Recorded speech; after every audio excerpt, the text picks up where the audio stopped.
What's up YouTube? Capital G here. Got some low tier duels for you guys to check out. First duel is going to be Galaxy facing off against Dino-Mist. I think that this is probably the wrong Dino deck if you're looking for a deck to contend against the meta. Dino-Mist is okay, but I feel like actual dinosaurs have been climbing up the ranks as of lately. A couple of them topped the regional in Philadelphia not that long ago. It was like a 700 person regional, but this Dino deck, let's see if it can actually get that work done. Now Galaxy, they might actually start changing their extra deck a little bit because like number 97, it can summon a bunch of monsters that they generally couldn't summon before. You guys will see one of those hit the deck on turn 1 when the Galaxy Eyes player is going. I think generally when you're playing Galaxy, you always want to make Soul Flare Dragon turn 1. It is your disruptor. It can pull back Photon Dragon from the graveyard, just like a really good card. He could have went for Cyber Dragon Infinity here, but I feel like just having Infinity and nothing else ain't good, so he does go for number 97.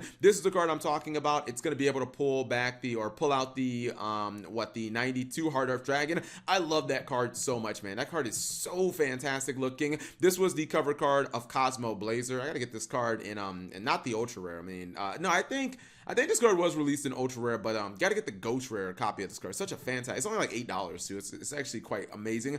Dino-Mist are going.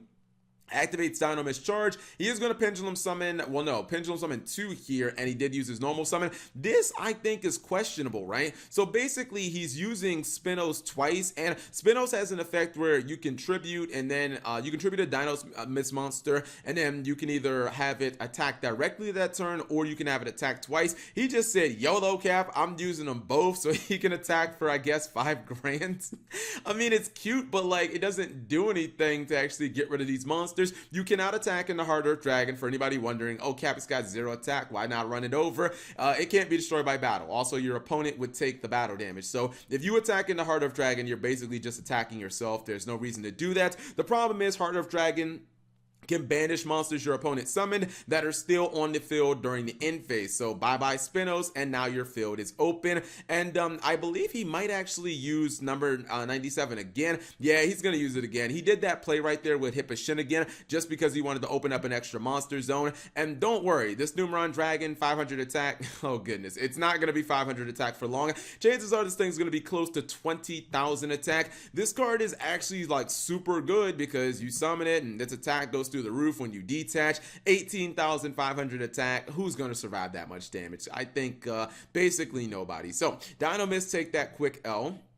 Second duel is going to be Fire Fist against the 10-way version of, this is Mech Knights. It's really not that much 10-way in here. I've watched this duel a few times. He's not really playing that much 10-way. But Fire Kings, did I say Fire Fist? Fire Kings, excuse me. Fire Kings looking to get that disruption going. I thought that maybe he probably should have summoned, when he summoned the Tiamatan, I thought he should have just summoned it here in this column to pop the Tenki. I don't know why he didn't do that. I don't see any reason to summon it here and not pop the card on the field that gives your opponent 100 attack. Maybe he thought that it honestly didn't matter. Anyways, he's going for the World Chalice Miko.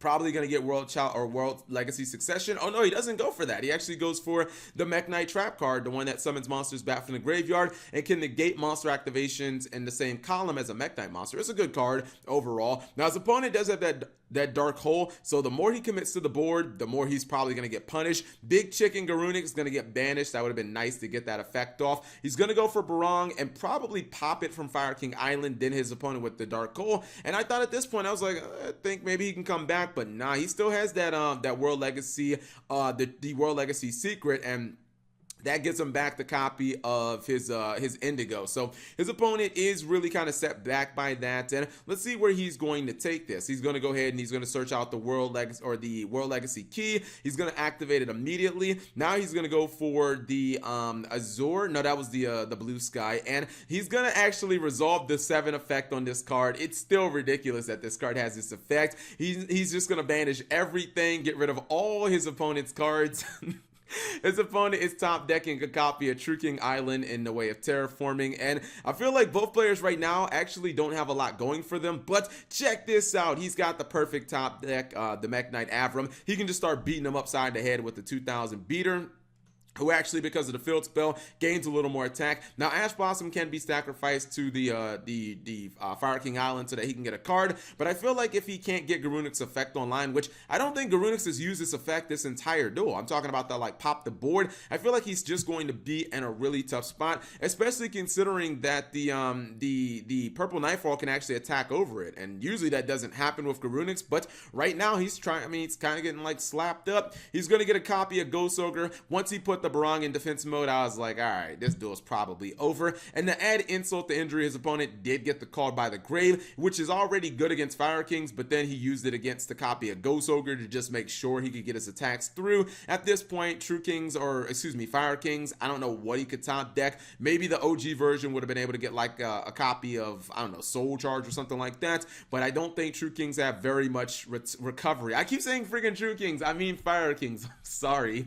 They play like the same cards, honestly, because like True Kings actually work with Fire King Island too. I don't know why I keep saying True Kings when I mean to say Fire Kings. Anyways, hopefully you guys enjoyed those short duels. If you did, give the video a thumbs up. Thank you guys for watching. As always, subscribe if you have not already, and turn on that notification bell for daily videos.